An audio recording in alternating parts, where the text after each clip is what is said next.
Labor Day is hardly different from any other day in Phoebe Mbone's home. She finishes her chores just as she always does before going off to open her business for the day. It affords her a meagre profit. Sindo ukiuza shilingi 100 unaweza kununua sukari kwa shilingi 20 na nyingine pound unanunua maziwa hivyo nyingine unaficha. But she needs the money to supplement her husband's income. 52-year-old Japheth Matula is taking a break from work today. An engineer at a metal shop in town, what he brings home is barely enough to ensure they have a roof over their heads. Kama sisi wafanyakazi wale tumeandikwa, tuko na shida. Ukipata hata mshahara shilingi 10,000, haiwezi lisha hii watu unaona. Year after year he has waited for a pay increase from his employer of 10 years. But when it comes, it is hardly ever enough for him and his 2 children who still live at home. Against the ever-rising cost of living, one of the few constants he looks forward to is the Labor Day holiday.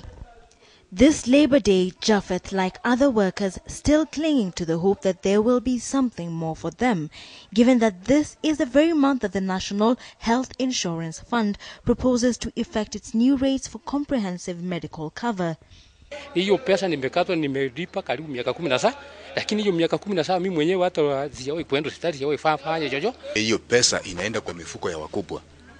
Yeni kwa mifuko ya wadogo. Sisi ndio tunanyanyaswa tukilipa, lakini wale wanakula ni wakuu ndio watasaidiwa. But when the much-awaited moment came, workers found that the government had only declared a 13.1% increase on the minimum wage, up from last year's 12.5%. Lengo langu nilisikia mwito rais wa nchi atakuja. Kwa vile hii ni kipindi yake ya tangu utawala wake, sijaona mabadiliko kwa mshahara. Na ile kitu imenifanya mimi usunike, nikaona mdogo wake pamoja na mdogo mwingine. The workers, now leaving to return to the daily grind of crunching the numbers to meet their expenses, find rent and send their children to school as schools reopen, left with just one thing, the hope of another more fulfilling Labor Day.